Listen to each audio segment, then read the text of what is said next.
Everyone for coming. We're happy to have Marta Prata, who's visiting here all year at CEPR, so you'll have plenty of opportunities to talk to her if you haven't already. And she's going to talk about investigating the American dream, the role of neighborhoods, with Alessandro Poli and Veronica Guerrieri. Yes, thank you very much for having me here. Today I'll talk about this work is a chapter we are preparing for the handbook in intergenerational mobility. So it's an overview of our research agenda that studies the macroeconomic implications of the neighborhood exposure effects. And please feel free to stop me at any time with questions. Our motivation and the starting point of our research agenda is the observation that over the last 40 years, there has been a large increase in income inequality in the United States. But at the same time, we have also seen a simultaneous rise in residential segregation by income. And so what we mean by that is that we see increasingly more higher income families in cities being concentrated and in certain neighborhoods and more separated by lower income families. And the third observation is that at the same time, there has been a growing empirical literature that has documented the causal role of neighborhood exposure effects in shaping the outcome of children in different neighborhoods. And what that means is that children that grow in higher opportunity neighborhoods systematically have better outcomes as adults in terms of their educational attainments, in terms of their adult income. So with all of this in mind, the question that we ask is, what is the role of neighborhood spillovers in shaping inequality and intergenerational mobility? And my plan to answer this question today is to first document some empirical facts in the aggregate data that link inequality, segregation, and intergenerational mobility. And then I'll move on to our theory that links residential segregation and inequality based on a key mechanism of neighborhood exposure effects. And as a part of that, I'll show you how we use our theory to also think about policy implications. So let me start by documenting some aggregate empirical facts. And the first one here is documenting the very first point I started from. So the increase and the co-movement over time of inequality and segregation. To do this, we're measuring income inequality in the US with the Gini coefficient. And as a measure of segregation, instead, we're using the dissimilarity index. So this index might be less well known than the Gini. So the way this works is that the dissimilarity is a measure that is considering two mutually exclusive groups and understanding how evenly they are distributed across a set of units. So in particular, in our context for dissimilarity by index, that means we're taking two groups. For us, the high-income families throughout this talk will be the families in the top 20th percentile of the income distribution. The other group is everybody else in the bottom 80. And then we're asking, how are these higher income families distributed across neighborhoods in a city? And when taking... Questions? Yes. So how are you measuring income? So we have done this with different measures. The baseline is the household income for families with children will be the benchmark measure in our data. What's being included in income? So this is... Cash transfers include only cash transfers including? This is before taxes and transfers. Okay, so it's some fraction of market income because you have to impute income to owner-occupied housing and you have to get retirement income that aren't well included. Yeah, so we've done one version. Our baseline version is wage income. We also have a version of other sources of income. For the households that we're considering that are households with a young child, it's mostly not retirement income, it's other sources. That is our baseline measure, and that's before taxes and transfers. Using any other measures besides the Gini, because the study showed that the main issue is in the 50-10, the 50-90, not the 50-10. Yeah, so consumption would be very different if you include all the value of government transfers would be very different. That's a great point. So the rise in inequality, we've done it with several different measures. Some of that reflected more than other, but we've plotted these with the 90-10, the 80-20, the 50-10, the 50-20. This general aggregate fact, it is there, but it is really mostly about the top of the income distribution. And that's your second point. I agree that things are much different when you think about transfer and how consumption changes. In fact, I'll show you later pictures I'll always put together the inequality in income and inequality in consumption and show how different they are. Maybe just Actually, to Ross defend this. had a question. Okay. No, it was on exactly that. Oh, okay, go ahead, John. Well, just defend it, maybe your theory and what you want to go to is more about market incomes. And so if you got a lot of poor people around and we all have the same income, but half of them are getting government checks, that's a different phenomenon. So Yeah, it depends what you're going to use it for. Yeah, given what I think you want to use it for, you want to do the pre-tax one because you want sort of productive potential. So if it's just transfers that get you to a higher income level, that's not a sign of success. Yeah, that's exactly right. So here what we're trying to capture is the productive potential that these people have. And I'll show you some of our policies in our model, how they change the exposures. Market income's endogenous. But the key thing is top income inequality by all these measures has gone up at the top. Oh, absolutely. And so I think your mechanism is about top income inequality. Yes. But we could debate everything else, but it's really top Yeah. income inequality, I think, is going to be the driving. There's not that many top people around. There's only one Atherton. You're going to see the model, and it's going to be top income inequality is going to be what's going to be driving.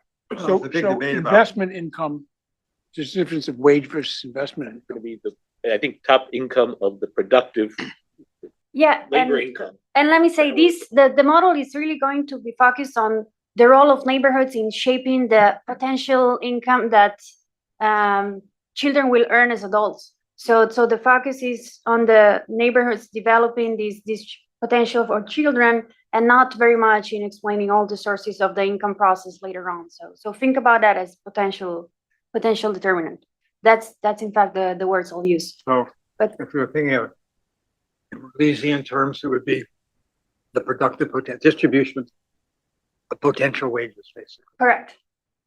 Okay, great.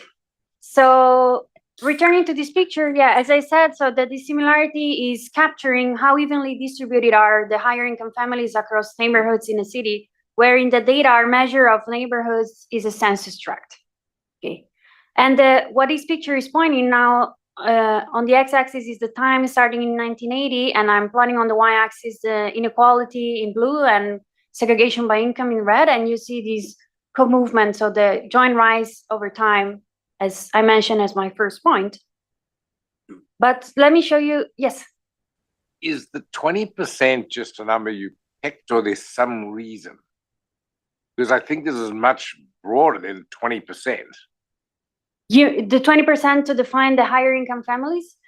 So we need two mutually exclusive groups. So we picked that as a benchmark, but you see the dissimilarity raises also if you move the high income threshold.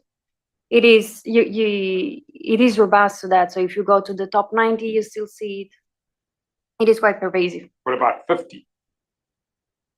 Top 50, splitting the median.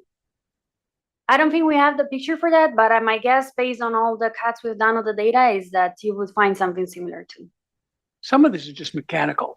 Suppose Jonathan makes $1 billion, then Jonathan's neighborhood there's more income inequality, and we're more segregated. People live near Jonathan live in a rich neighborhood, and people who don't live in a poor neighborhood. That's a great point. So thank you, because that's exactly what I'll show you today, is that exogenous differences in neighborhoods already generate some sorting, I think along the lines of what you have in mind. And then I'll show you as a second step, if you think that the differences in neighborhood exposure are actually endogenous and they depend on the composition of people, that is an amplification factor of the underlying sorting force. So that's exactly an overview of what I'll talk about.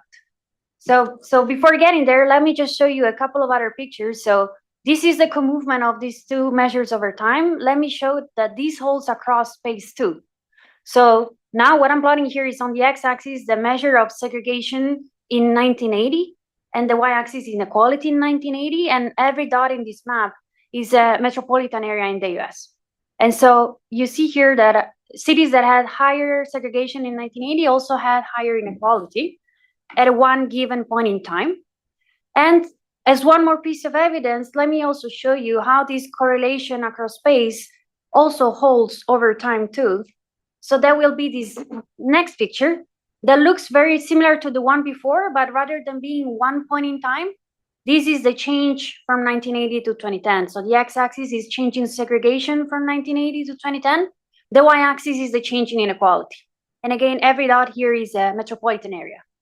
And this positive correlation is indicating that those cities in the US that had the largest increase in segregation by income also saw the largest increase in inequality. And with this co-movement in mind, the last aggregate picture and aggregate data that I want to show is how this connects with intergenerational mobility. And we're doing this here using the geo-coded NLSY data. So the NLSY is a survey of households that appears as a panel.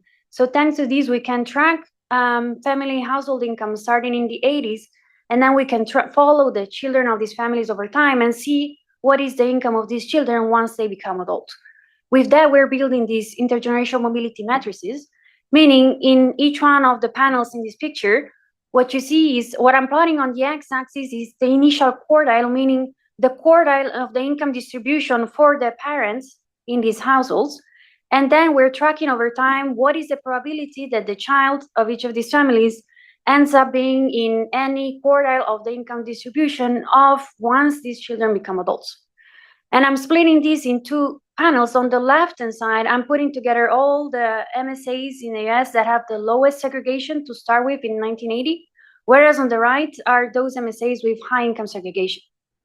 And the key point to take away here is I'm highlighting in red a particular point of this intergenerational mobility matrix, which is the Q1 to Q1 transition, meaning the probability that if a parent is in the bottom quartile of the income distribution, their child, once becomes an adult, will also belong in the bottom quartile.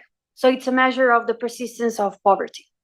And the key point to see there, comparing those two red squares, is that on the right-hand side, for the cities that have higher segregation, the Q1 to Q1 probability is higher, meaning there is higher persistence of poverty at the bottom of the income distribution in those cities that have higher income segregation to start with. What's the incidence of single-parent families on either side of this dichotomy? So single parents or families with a single parent are more likely to be in the bottom of the distribution. How But- extreme is that? I mean, at the 2080 divide, what's the percentage of single-parent families that are in the 20%? That are in the 20%.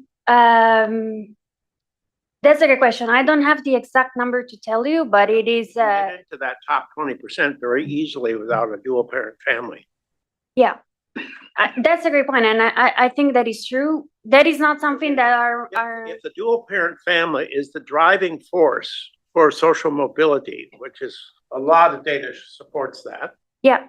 then is it this, you're attributing to income, which might be attributable to household formation?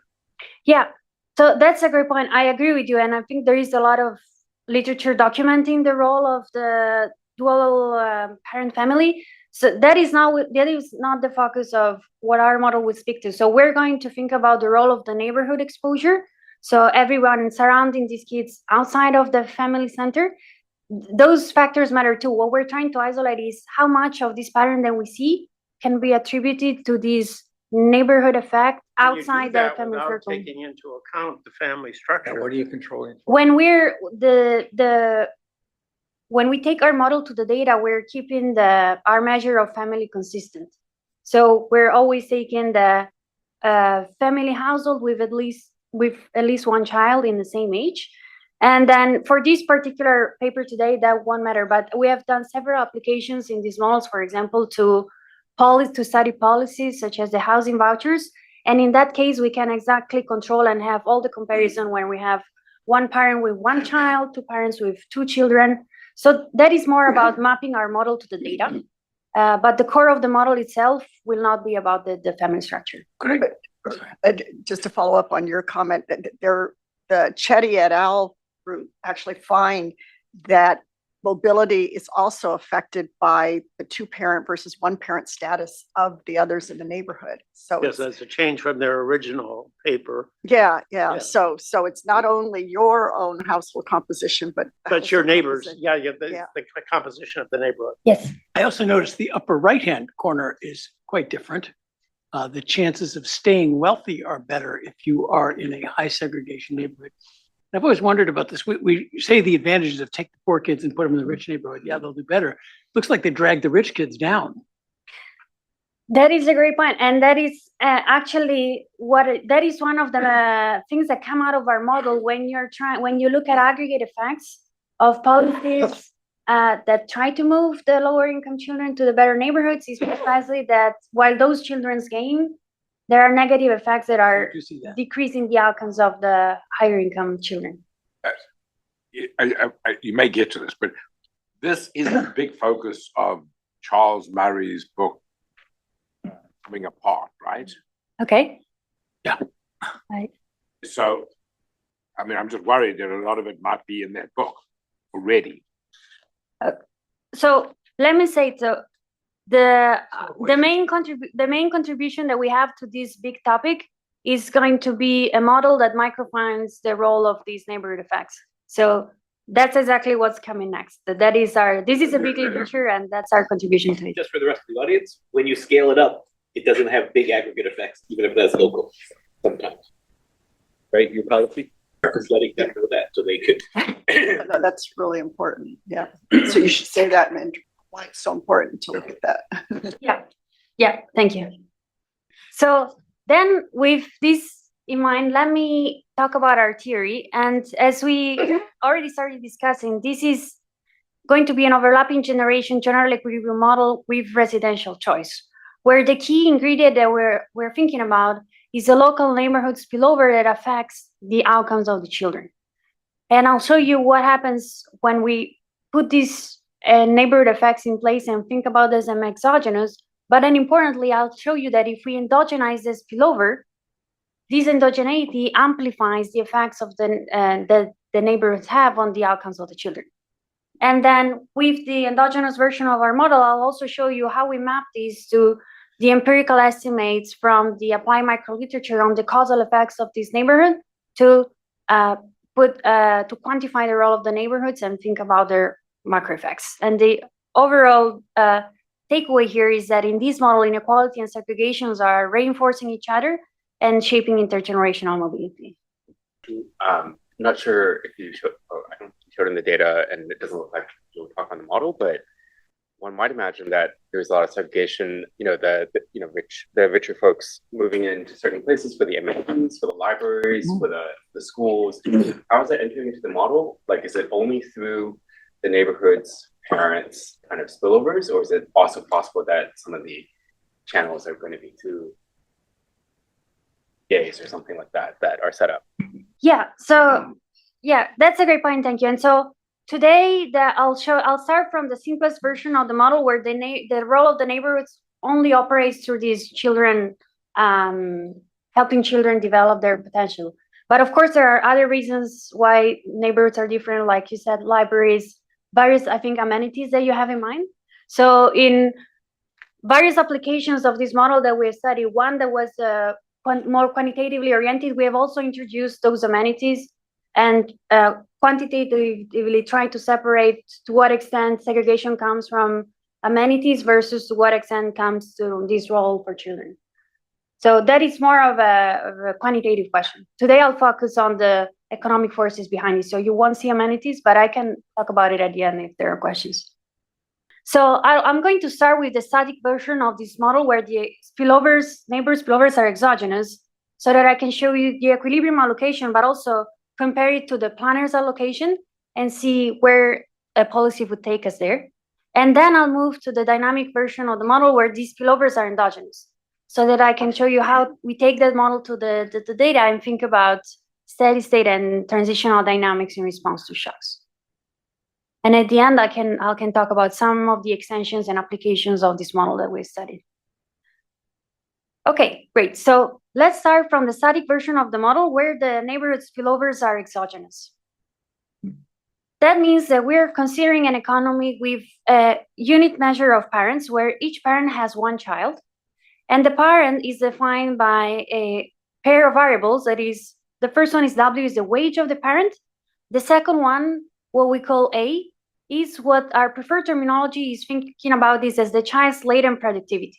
So as we were discussing before, this is something that is meant to capture what is the potential productivity that this child may reach on the market.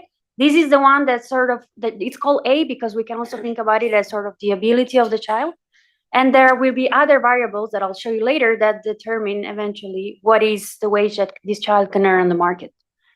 And then we have a distribution, capital F, is a joint distribution of parents over this wage and child productivity. And in this version of the model, this distribution is exogenous. We're taking it as given. And we're also starting from an initial case where this ability of productivity of the child is orthogonal to the wage of their parents. They are independent. And later on, I will relax this and show you what happens if instead we think there is a correlation between the wage of the parent and the productivity of the child. Then an important piece of this model is... Restrictive is that assumption, that the productivity of the child is independent of the wage of the parent. It is... this is to start from the simplest possible case. It is somewhat restrictive in the sense that ability is, of course, very hard to measure in the data, but the evidence we have is that there is some positive correlation. So I'll dedicate some slides exactly to show you why that matters both for the equilibrium and for the planner. Getting back to the single versus two-parent family and the child, are you looking at any issues, for example, there's a lot of assortative mating, so the assortative mating reinforces the productivity differences and the potential expected outcome of the child, given some regression to the mean, I suppose. Yeah, so in terms of assortative mating, there is some empirical work that is actually trying to see how much the assortative mating has contributed to intergenerational mobility. So that is an important part in the data. Again, that's not what this model is going to speak to. So we're going to try to quantify forces from the neighborhoods that are not going through that kind of channel, but through the child development. Everybody's just mixed up, and it doesn't matter who you are. You have a wage assigned to you in your model. You have a wage assigned to you based on your productivity or skills. You'll see that in one slide. Just before getting there, let me just describe the geography of this economy that has two neighborhoods. We call them A and B. And each agent is living in a house that has the same size and the same quality, and it's being rented. So we call RK the rent in neighborhood K. And to start from the simplest case, we are assuming that there is a fixed housing supply in neighborhood A of measure H, meaning H fraction of the agents can live there. And that means that the rent in neighborhood A is an endogenous equilibrium object in this model. Whereas for simplicity, we're assuming that in neighborhood B, there is a fully elastic supply of housings. We're normalizing the cost of building housing to 0 in neighborhood B, simply meaning that in this model, the rental rate in neighborhood B is equal to 0. Now, coming to these important points, here, the core of the model is going to be the role of the neighborhoods and how they shape the wage process of these children. So let me show that here, where we're looking now at the problem of the parents that have a certain wage W and child with productivity A, and they're trying to maximize their utility while taking as given the equilibrium rents in neighborhood A. And these parents care about two things. So they're deriving utility both from their own consumption C, but these parents also have warm clothes preferences, so they care about the outcomes of their children. And in particular here, they care about the wage that their child will get once they become adults. And this maximization program is subject to a budget constraint, so that what parents spend on consumption and rent needs to be lesser or equal than their wage. And then the second equation that you see in the problem is the key equation that describes the law of motion for the wage of these children. So W prime indicates the wage that the child will obtain when they become adult, and that depends on the following objects. The first one, B, is just a constant. The two important variables are, the first one is A, that is this fundamental latent productivity of the child. The second one is what we call SN, and this is what I've been referring to as the spillover of the neighborhood. For now, in this version of the model, we're taking that spillover to be exogenous, is exogenously given, But what it's meant to capture is various ways in which neighborhoods can affect the development of the child, such as through the quality of the public schools in the neighborhood, or the peer effects of the other children that each child is friends with, the network effects. Or you can think about broader channels such as the culture, the social norms, learning from the parents of the other children. All of these different channels are what we're thinking as being part of this neighborhood spillover. Now, the key point here is that for now, we're thinking about these spillovers as being exogenous, and we're assuming that neighborhood A is the one that has the highest spillover. As I will show you now in a second, in principle, all the parents would like their child to grow up in the neighborhood that has the highest spillover because that will contribute to their future income. But because of this, the demand for living in neighborhood A goes up, and in equilibrium, that drives up the rent and prices out of neighborhood A the lowest income parents. So yes. I get you getting to a more complicated model, and this is just the beginning. But it does raise this point of why in neighborhood B, since houses are free and everything, don't they spend the money they would otherwise spend going to neighborhood A to make the schools better?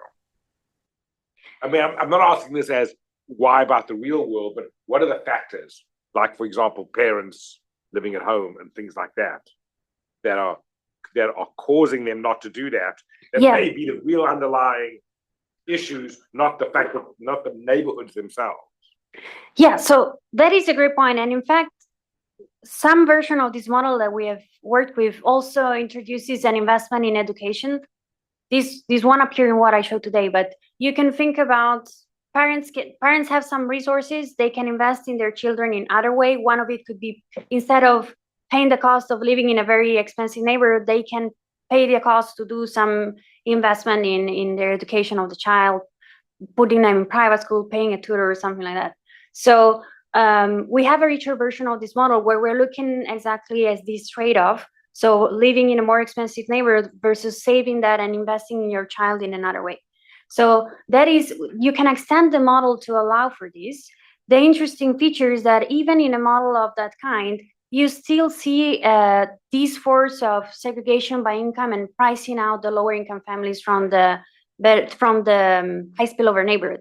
And even more so, when we put in education in a quantitative version of this model, we see that that's precisely what happens. So when families are sort of falling down the income distribution, but they have a highly productive child, they move to the lower income neighborhood to save and rent and to invest in the child education, so paying tuition costs. The result of that in aggregate statistics is you see this increase in segregation by income in the city. I thought we were going somewhere different, which is not that Palo Alto is inherently a great neighborhood, but just that even if they're completely the same, people will self-sort. I guess that's coming next, that the spillovers depend on who else is in the neighborhood. That's exactly the next section where is the spillover coming from? I will show you. It is an endogenous outcome of the model where people sort. The next one, the neighborhoods will be by themselves. It's not clear which is going to be Los Altos and which is Palo Alto, but we all agree. Okay. Yeah, exactly. But in this, so to get some intuition in this first version, let me say one important assumption here is that there is no borrowing. So it is important that the parents here cannot borrow against their children's future wages to finance their consumption on their housing. Cool. On the previous slide, how confident are we that the coefficient in front of the log W prime should be 1? And if that was, let's say, less than 1, do you have, I guess, any thoughts on if that has any implications for policy or efficiency in some sense? Like, let's say that parents are choosing neighborhoods in a way that's, suboptimal for the children. What role for policy or efficiency there, kind of across generations? Yeah, so thank you. That is a great point. And in fact, how much parents care about their children here it's crucial. So here there is a 1, or we didn't put a parameter because this is, say, the simplest possible model. But when we in applications of this framework, when we have taken this model to the data, we have parameters that we try to estimate that precisely say how much do parents care about their children based on the decisions that they take of where to live and how much they spend on education. And if they did not, the equilibrium allocation would be very different. In fact, as you can see in this simplest version of the model, the only reason for parents to choose different neighborhoods is because of they care about their children. And here, choosing the neighborhoods is the only investment they can do in the development of their child. Separately from that, as I mentioned in the beginning, one version of this model that we have used in one of our papers that is now forthcoming in AGP, we introduced other reasons why you choose neighborhoods, such as amenities. And we have tried to rigorously quantify how much of residential choices are due to amenities. So parents like the restaurants in the neighborhood versus they like the schools and care about their children. Yeah, and just what we got out of that is that the role of neighborhoods essentially explains about 1/3 of the increase in residential segregation and income that we've seen in the data. The others is due to other forces that are not in this model. You said if I understood right, you sort of have an estimate of the coefficient on front of the log W prime. What is that estimate? Like, is that, maybe I misunderstood, but do you think that's close to 1 or less than 1? We have a quantitative version of this model, which is in another paper that is not the one I'm presenting right now. So it doesn't directly map to this coefficient that you have in mind. But what I said is that the quantification of this model that introduces other reasons to choose neighborhoods such as amenities, etc. From that, we find that about 1/3 of the rise in inequality and segregation that you see in the data can be attributed to the role of neighborhood spillovers in children development. Thanks. Okay, great. So, yes. Can I just ask 2 clarifying questions that have been fired? The number one is, how do you think about wealth here? The sort of intergenerational transmission of wealth and the role of wealth. Richer people have more wealth. That's much more skewed actually than income inequality. And secondly, for the first picture you showed, like you're considering last 30, 40 years, what do you think about endogenous fertility and the fact that the fertility has been related to income? Yeah, those are great questions.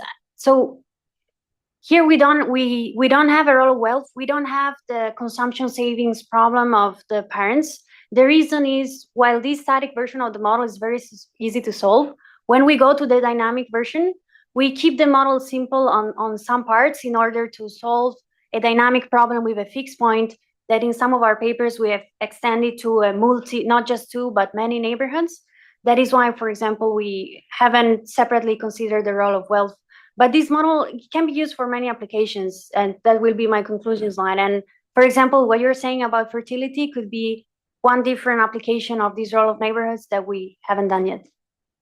Okay, so in this simple model, the equilibrium is characterized by a very simple residential policy rule, and together with a rental rate that solve the parents' optimization, clear the housing market, and satisfy the law of motion of this children wage. This is a picture that shows the residential rule. So what I'm plotting there is on the x-axis is the latent productivity of a child, and the y-axis is the wage of a parent. And this blue line is showing the threshold decision rule for parents to choose neighborhood A. And so what you see is that in the parents that are to the right of the blue line are going to choose neighborhood A, and the ones to the bottom left are choosing neighborhood B, meaning that it is the parents that have relatively high wage and children with high productivity that choose to go to neighborhood A. Why it is the high income ones? Because as I mentioned before, everybody would like to go to neighborhood A, but this drives up demand and that drives up the rent, so only the higher income parents can afford it. And then conditional on any parental level of parental wage on the y-axis, if you cut to the right on that line on this chart, you would see that for any given income level, it is the parents that have a child with relatively higher productivity that find it optimal to go to neighborhood A.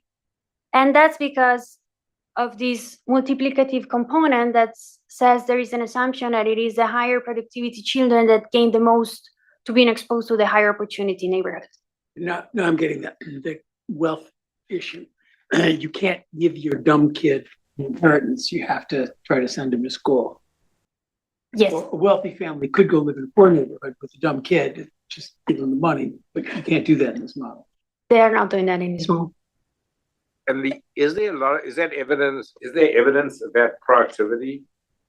Because it doesn't seem obvious to me. It might be that the low productivity kids could benefit most. Yes, so that is a great point. That is an important assumption. And so productivity of a child is very difficult to measure. So it's hard to find direct evidence of this in the data. However, there are empirical studies of related policies to this, such as the moving to opportunity housing vouchers, where they give vouchers for low-income people to move to high-income neighborhoods. And they have randomized that and see which kind of families take up the voucher and in fact decide to move. And they have tracked the characteristics of these children. And that shows some evidence that it is, in fact, this goes in the direction of this complementarity. So positive selection. Could you use IQ as a measure of productivity? Latent productivity?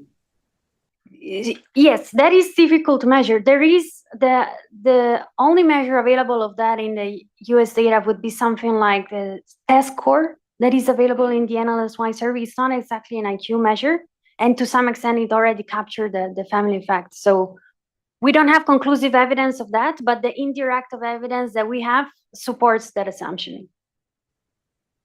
Doesn't the AFQT, other people know? I mean, that's really highly correlated with IQ scores, isn't it? And that's given in the NLSY, isn't it? That is, I think, the best measure that we have. Although my reading of the empirical literature is that people say by the time children are taking this test, there is already a lot has happened to them that is affecting their performance, essentially starting from what happened to them from birth. Yes? I think that could help you discipline it more is Sean Reardon at GSE here. He has all the data at school district level of average test scores. And so these are sometimes big, like in Florida, sometimes relatively small neighborhoods. And so you could use that if you want to measure cognitive potential. Or yeah, thank you. But that's test helpful. scores, when they're like in utero, early I mean, as her grade. model is about A is in utero. Anything else that happens after is affected by the sorting.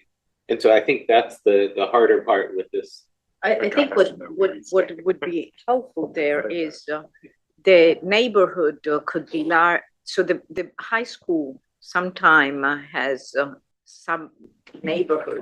I think Evanston is the perfect example. You know, very rich in the north, but they all go to the same high school. So in this model, you're not able to distinguish whether it is high school or the culture or the spillovers and so on. If you could actually try to point out whether the majority of the effect is the school versus something else, I think that would be very helpful. And so I think in some way, using that kind of variation would allow you to define a neighborhood, different dimension of it. Yeah, right? thank you. I think that's a very helpful comment. And in fact, I think that is one of the promising ways for this literature to make more progress. Okay, great. So then let me show you some, I'll skip this. Let me show you some pictures to understand the mechanism in this simple model. So to do that, I'm doing here a comparative static exercise. That is, I'm comparing the equilibrium in different versions of my economy where I'm exogenously increasing this spillover gap between neighborhood A and B.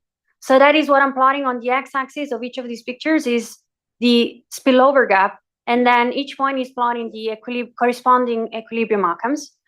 And what you see in the two panels at the top, the one in the left is showing is that as I increase the gap between neighborhood A and B, I'm getting the solid line on the left is showing that segregation by income is going up, whereas segregation by child productivity, that's the dashed line, is going down. And whereas the panel on the right is showing that this increase in spillover gap corresponds to an increase in inequality in the income of the children. So why is that happening in the model? Let me explain that using the pictures on the bottom. So as I increase the spillover gap, that means that it's becoming increasingly more valuable for parents to choose to go to neighborhood A that gives a larger advantage to their children. That is driving up the demand for neighborhood A. That's what you see, the bottom left, the excess demand chart is saying what if, starting from the lowest gap on the left, if I were to keep the rental rate fixed at this level, but I increase the spillover gap, this creates an increase in excess demand. So demand in neighborhood A that exceeds the housing supply.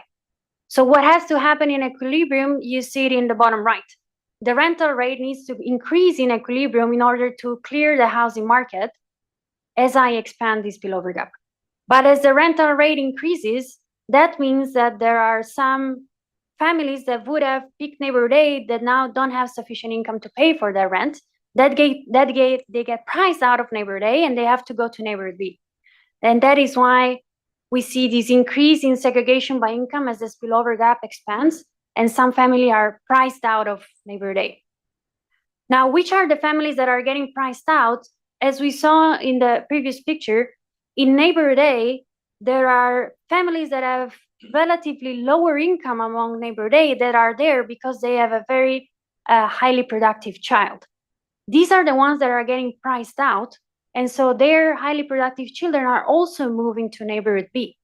That's why in the model we see that while segregation by income increases, the segregation by child productivity is declining, meaning we have some highly productive children that are now being moved to neighborhood B. I ask a question about, you said at the beginning you're going to use like the Chetty-Hendren parameters to discipline some of this, which is cool. I look forward to it. But my understanding of their estimates is that they're using within family variation of like the parents moving their kids to like a different neighborhood, and it's kind of exogenous. Your model, I mean, doesn't it seem to be completely inconsistent, right? Which is that the families would choose to have the younger sibling go to a better neighborhood precisely because they anticipate better opportunities for that younger sibling. So that is a great point. I'm trying to think. So let me answer this now as a preview of the quantification. So at the end of the day, where do we get the numbers of how much the neighborhoods matter? Is this Chetty and Hendren literature? And it's exactly as you said, the key idea of their identification of what is the causal effect of the neighborhood is that they look at families in the US that move to different neighborhoods and different cities, and they measure the outcome of the children of these families.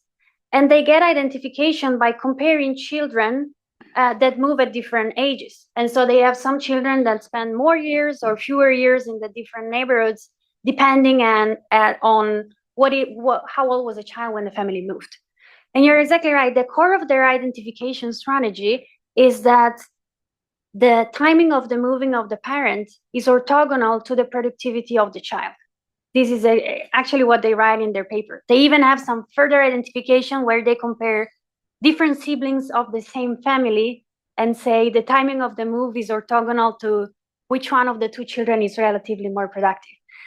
So the great thing about our model, which is exactly what we've done in the quantitative version of our paper, is that we can run our estimation twice, depending on whether we think that this assumption holds in the data or not. Because in our model, as you said, families move in response to the productivity of their children, and we can test how much their quantitative numbers change if we think that this measure of the Chetty and Hendren paper also captures the selection on children productivity, or whether it is truly a measure of orthogonality. And this is an exercise that we've done. It is in the appendix of our other paper in autism matter. So that is a great observation. Okay. Can I ask another from Zoom? Yeah. Sorry to keep thinking of these in a PF kind of taxes framework, but I find panel A super interesting. And it looks to me, I read that as an important form of misallocation. This seems like an inefficient allocation of kids across neighborhoods. And so should I think of that also as a motivation for why we might want to think of taxing parents' income? Because that could help, correct this kind of misallocation across neighborhoods of kids. Yeah, absolutely. Thank you for this question. That actually leads directly to my next point. So let me answer this as I show our next point here. So answer your points about misallocation, that will become clear as we compare this equilibrium allocation with the allocation of a planner. So here we're thinking about a utilitarian planner that chooses the consumption policy for each agent in our model, as well as the residential policy. So where should each family go? And the objective of the planner is to maximize a utilitarian welfare function that puts equal weight on all agents in the economy.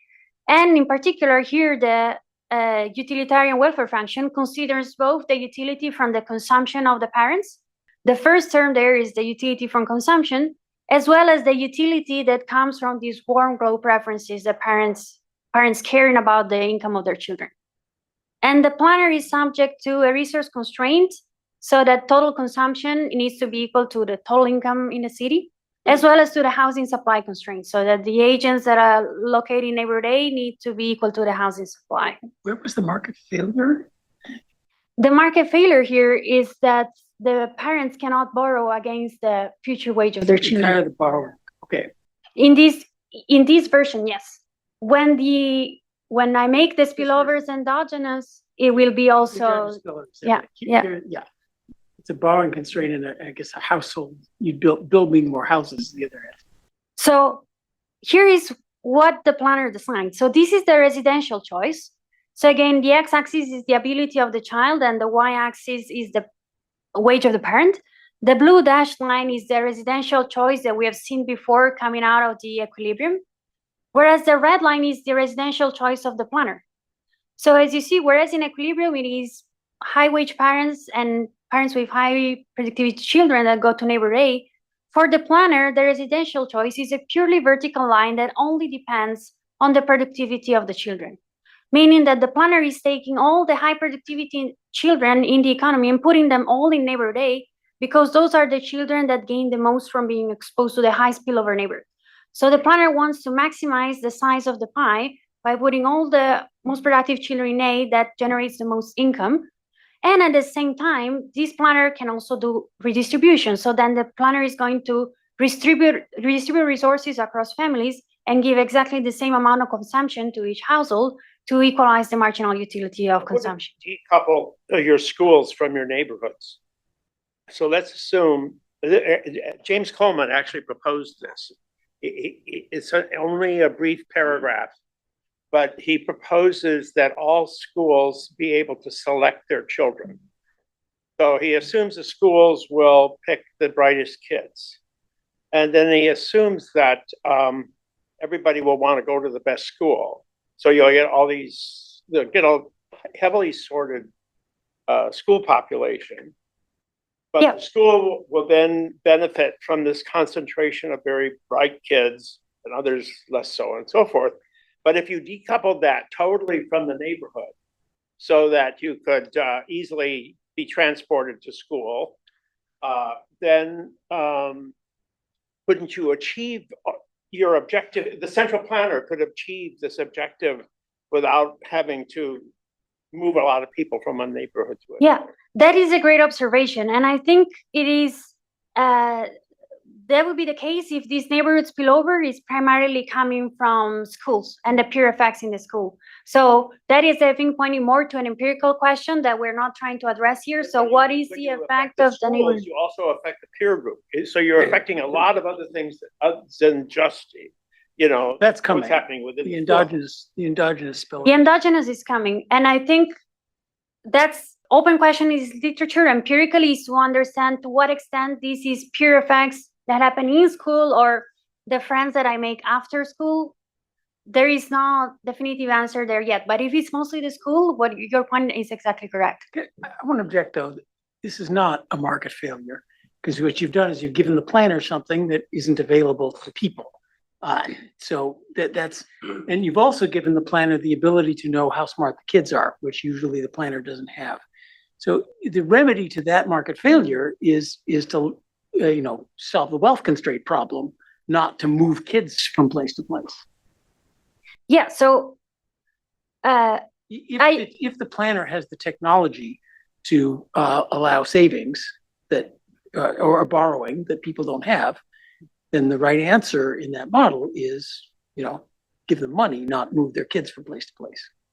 So I agree with you in the sense that the role of this planner's exercise is to illustrate efficient allocations and what that means for segregation. That will be in the next picture, not to derive from this what is the optimal thing that you want to do. You could say the way you could implement this is not for the government to go in and say that smart kid goes here, but rather the government to give people the money to make their own choices. Yes, and this is in this one application of this framework we have done for the forthcoming macro annual. We are comparing a lot of different feasible things that the government can do and how they compare. Today, I'll show you the one of giving people money and how far that achieves. That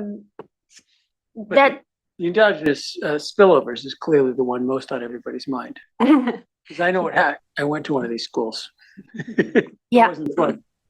It's just an aside, but as I listen to you, I worry Bad school. that we're focused on ourselves.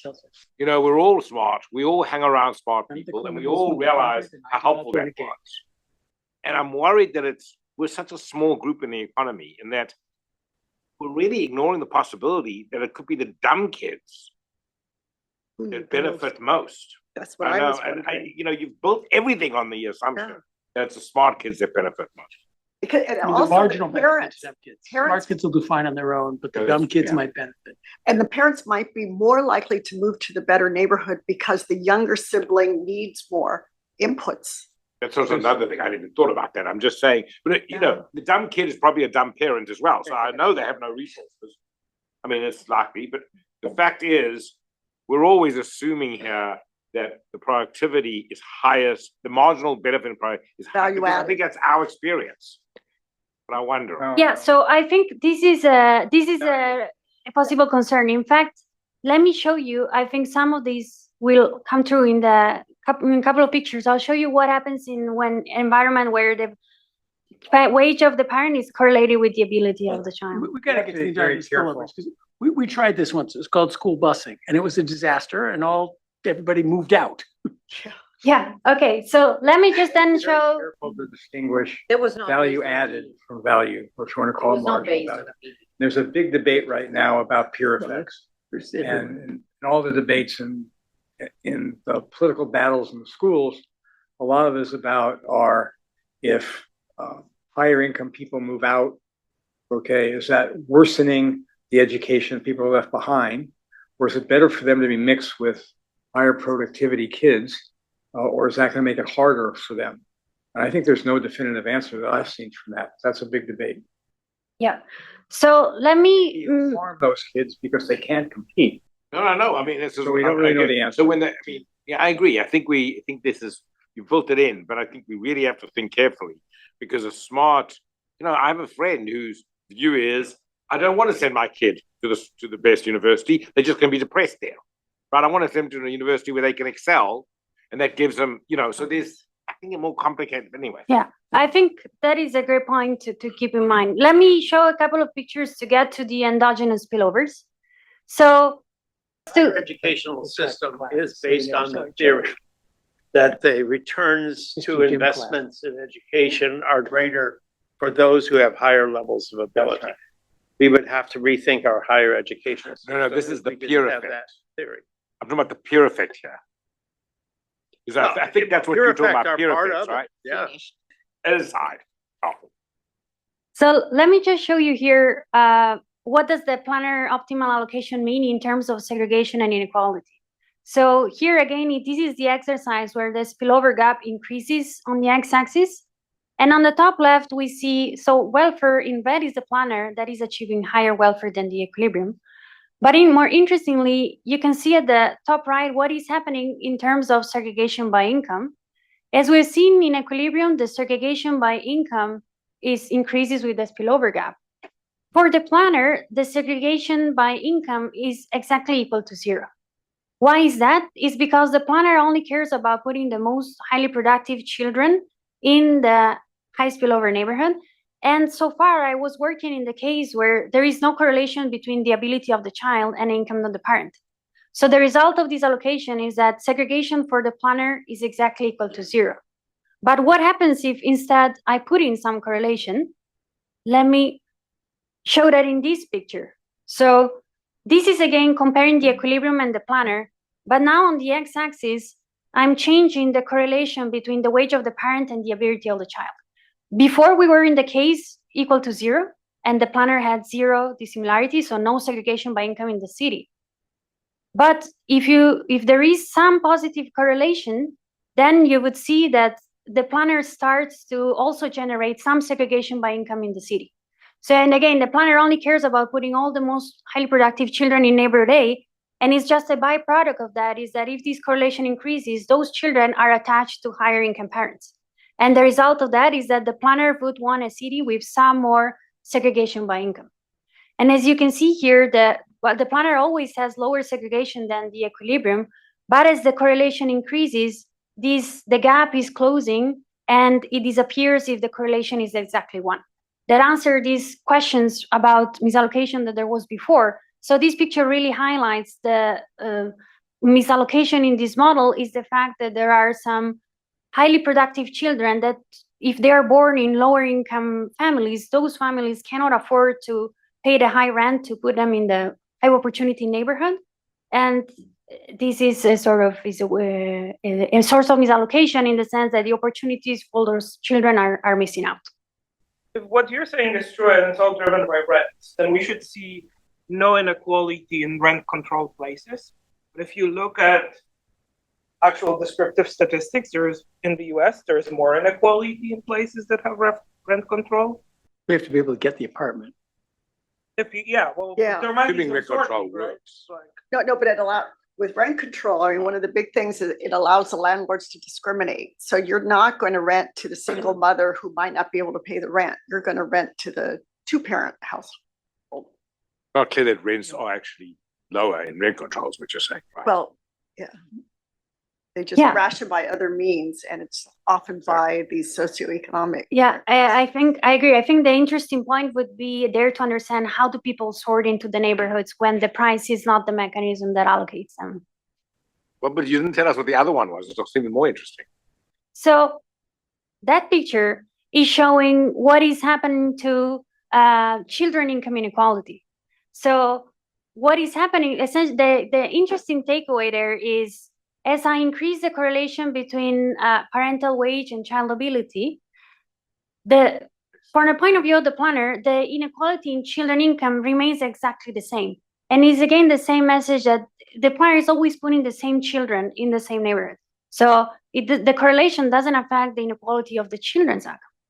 What can a simple transfer policy do in this setting? So here we're asking if a simple transfer policy can improve intergenerational mobility. So to do that, we're thinking about a lump sum transfer, say of 20% of the average wage. That's just an example number. We're giving it to all the parents in the bottom quartile of the income distribution, and we're financing that with a proportional income tax on all the other parents. What does this kind of transfer policy do? Here's the welfare, and now the green line is the policy. You will see in all the picture that the policy ends up somewhere in between the equilibrium in blue and the planner in red. But I thought at the beginning, you said it had to be earned income. It couldn't be transfer income. In our data, Is your transfer income equivalent to earned income? In the data where we were measuring pre-tax and pre-transfer income, this is just an exercise that we do inside of the model to tax some of the agents to give a transfer, to show what would be the economic force at play here. And the key point to illustrate with this exercise is what happens in terms of segregation. That's the top panel. So what is this policy achieving is to allow the low-income family receive a transfer. Some of them will choose to use the transfer to go to neighborhood A, which they wouldn't be able to afford otherwise. Which ones are choosing to spend the transfer on this rent rather than consuming it for themselves? These are the ones that have the highest productivity children. And that is what you see there on the top left. This is the dissimilarity by income, and the policy reduces segregation relative to the equilibrium by allowing some of these lower income families to go to neighborhood A. Although, of course, it doesn't completely close the gap relative to the planner's allocation where there is no segregation at all. You also don't have any labor supply effects here. There is no labor supply. Okay. So what fraction of that 20% of the average wage is consumed by the parents? What fraction? That depends. The average wage, and they can spend it on getting housing in A, or they can spend it on their own consumption. They also enjoy the housing in A. Well, more. yeah. A lot because of the utility of the parent spending, yes.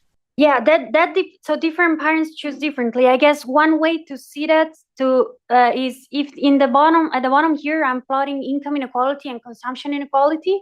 So quite a bit of that goes to consumption, and you see that because consumption inequality here, the blue line is how large it is in the equilibrium, the green line is what it is in a policy, and the red is the planner that takes the consumption inequality completely to zero.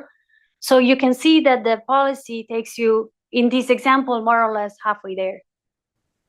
The basic idea here is a lot of that 20% is going to be consumed. It is. Rather than used to. Which is why. A better neighborhood and get those skills or the spillover, the schools, whatever is going on there. Which is why in these models, even in the quantitative versions of these that we have done for the macroannual, the transfer policy typically is not the most effective one because a lot of it ends up going to consumption. And if you care about inequality, just shoot the rich people. I'm serious. I mean, why is inequality in the social welfare function here? That is so part of the reason for putting up that planner problem is also to speak to inequality, because so income inequality, now this is the one on the left, this is the inequality in children's income. And you can actually see that the planner is the red line, is the one that puts in the most inequality, even more than the equilibrium that is in blue. And even this transfer policy, the transfer policy in green, is increasing inequality in children's income relative to the equilibrium because it is sorting some of these high productivity children to the neighborhood with high spillover, and that will always generate more inequality, although while also reducing consumption inequality. I think it's a little misleading here because in the planner's problem, there is huge talent inequality in the next period because all the good people are together, they're getting this great spillover. And if you look at their consumption next period, you'll have a great increase in inequality. That's exactly what is happening here. And that's why you've got inequality staying the same. That's because you're looking today. You're not thinking about the next day, because the way you do it is... Yeah, that's this bottom left picture is, this is inequality tomorrow, essentially. Inequality, the bottom left panel C. That's exactly right. It's one of the big stories.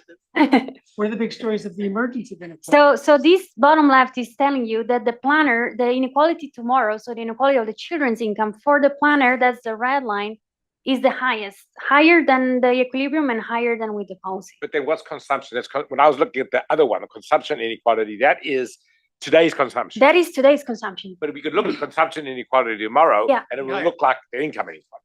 So this is a static model, so I cannot do that. But if the planner wakes up tomorrow and does this all again, the planner again tomorrow would eliminate consumption inequality. I just want to, we end in 10 minutes, and I think all of us want to see the endogenous, because that's the important issue. Rich people don't like crime. Yeah. Let me go there and well, take question. In about 2 years, this entire discussion and line of research is going to be irrelevant. Everybody's going to have a laptop. Everybody's going to have an individual tutor, an AI individual tutor geared exactly to their current level of learning, designed to accelerate it to the maximum. Where you live is going to make no difference. The school system's going to crash completely, and we're going to find an entirely new whole education model. And so I've been listening to all of this, and nobody seems to understand the world is changing while we're talking. I also have one small comment apart from that, and then you can go on. Have you read any books by Thomas Sowell? Have you read any books? I don't think so. They're wonderful. So, but anyway, I don't know. I know, but I'm done after. Otherwise, all I'm saying is because in your paper you want to study race next, you better read Tom Sowell before you even get started. Okay. I'm the Thomas I will. Fellow, so I'll tell you. Okay, I'm done. Thank you. Okay, so what happens if the spillovers are endogenous? So now the model, it becomes dynamic. The entire structure is the same, so let me not repeat that and just highlight the thing that is different now is that what so far I was calling the exogenous spillovers, now we're making them a function of what here is called phi kt. Phi kt is the distribution of agents that choose neighborhood K at time t. And so in general, we're allowing this to depend both of the income of the parents in that neighborhood and the ability of the child. One possible functional form for that distribution that I'm using today is the one that you see right here, where we're saying that the spillover in neighborhood K is simply a linear combination of the average income of the parents that are in that neighborhood, as well as the average ability, with some weight omega that spans different cases. So omega equal to 1, that would be the case where spillover purely depends on parental income, say, for example, because of the local public school funding. The other case, omega equals 0, would be it's purely peer effects, as we were talking about before. Parents, mentors, role models, Exactly. So all sorts of things with parents, not just school funding. School funding is one example of various broad interpretations that you can put under this formulation. So what do we do there? Well, this is the model that we take to the data, where the key point, I explained it before, so I'll not repeat it again, but we need to quantify how big is the neighborhood exposure effect. And we do that by replicating in our model the Chetty-Andren exercise of thinking about the income gain for children of movers. Let's make one quick comment on that. So there's a job market paper by a PhD student in our business school, David Ritzwaller, who an econometrician, a Guido student, that sort of suggests all these measures are incorrect. They need adjusting. So just take a look at it at some point. I don't want to interrupt what you're doing. It's fine. You're using that. It's in the literature. But some of you want to take a look at it. Thank you. We will do that. But before we get, are we even going to get to the possibility that putting the poor kids in the neighborhood makes the neighborhood really bad? That can happen. So let me, instead of showing this, because this was a transition dynamics, let me show that using this, because that is exactly, this is an application that we have done in our forthcoming macroannual paper that studies the policies. The effect you have in mind comes out when you study the potential effects of doing a housing voucher policy, such as the Moving to Opportunity program, and scaling it up. So while the TRUE program was a small experiment, we have studied what happens if you scale up this program and move a lot of children from the low-income neighborhood, give them a housing voucher so they can move to the high-opportunity neighborhood. But now the spillover is endogenous, like the formulation that I just said. What is going to happen there? Well, for the recipient families, so these families that are moving, there are large income and welfare gains. Why? Because now the family is moving to the high-opportunity neighborhood. This child is exposed to the good spillover. The rent is covered by the voucher. This child will benefit and have a higher income as an adult. Do you mechanically move somebody else out of that neighborhood? You do. So that is exactly the second point, however, is that scaling up this policy reduces the spillover in the destination neighborhood, because for every child that comes in, you need to take somebody out. More precisely, how many people you need to take out depends on the elasticity of the housing supply in that neighborhood. At the very extreme, you can say for everyone in, everyone needs to come out. It is somewhat depending on the elasticity. But the key point is that you're bringing in these lower income families because the spillover is endogenous and it depends also on family income. This policy is going to endogenously reduce the spillover in that neighborhood. So the policy is partly self-defeating because you want to bring the children to the high opportunity neighborhood, but that bringing in all these voucher recipients is changing the spillover in that neighborhood. And so that has two effects. One, it has very large welfare losses on non-recipients. So people that were living in that neighborhood otherwise now see the spillover of their neighborhood is going down. And while at the same time, the rent is going up because there is all these new people coming in. And number two, the policy is partly self-defeating for the recipients themselves, because the more people you're bringing in, the more the spillover is going down because of the mechanical effect through the income of the families that are going in, as well as the endogenous response of the resident of that neighborhood. They're going to start moving out. And so they're going to go to another neighborhood in the city. And so you're sort of essentially unraveling what is the high spillover neighborhood. You're assuming that the transfer income has the same effects as earned income. Because if you've got all of a sudden the money to move to that neighborhood, that's that money seems to be as valuable as earned income. In this particular policy that I'm talking about, which is inspired by a true policy, this is a housing voucher. So the money they give you, you can only spend it on rent. That is the only thing you can do. They give you a voucher, you pay the rent, and you need to go to a neighborhood that is a low poverty neighborhood. That is that policy, that's the only role of the transfer of income. Can you send your kids back to the school in the old neighborhood? I think in principle you could, but I don't think they would want to. Once they have moved That's to. what they did in fact do.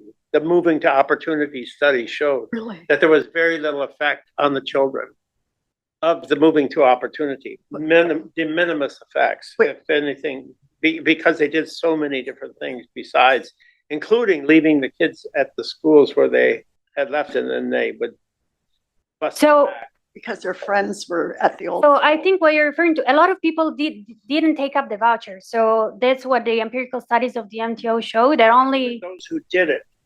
There's a really excellent anthropological study of what people actually did with their children, and it was quite different from the model. Okay. Yeah. So that's great to know. I will read that too if interested. Relaxing housing supply elasticity. John's thing early on, is that among the first best policies if it could be done? So realizing the housing supply would help to some extent, in the sense that you would have less of the mechanical effect that for every one kid that comes in, one has to move out. But that wouldn't solve general equilibrium forces that, as you see the spillover of your neighborhood going down and the rent going up, some people would endogenously choose to move out. That would still happen. The key thing, if land was completely elastic, suppose there was no house price variation at all, you could just build at the cost of production. Well, there you still got, it has to be the case that when you bring a poor kid into the classroom, that he is raised more than everybody else is lowered. That's right. But that's a negative kind of. That negative, I think I've been in hers is those coming classrooms, sort of real. moving out, but yeah, so you can Yeah. move the Yeah, me too. aggregate. A related question, which is a little bit outside the model, but in the first statistics that you showed, the people that are in the rich neighborhood, they lose by desegregation.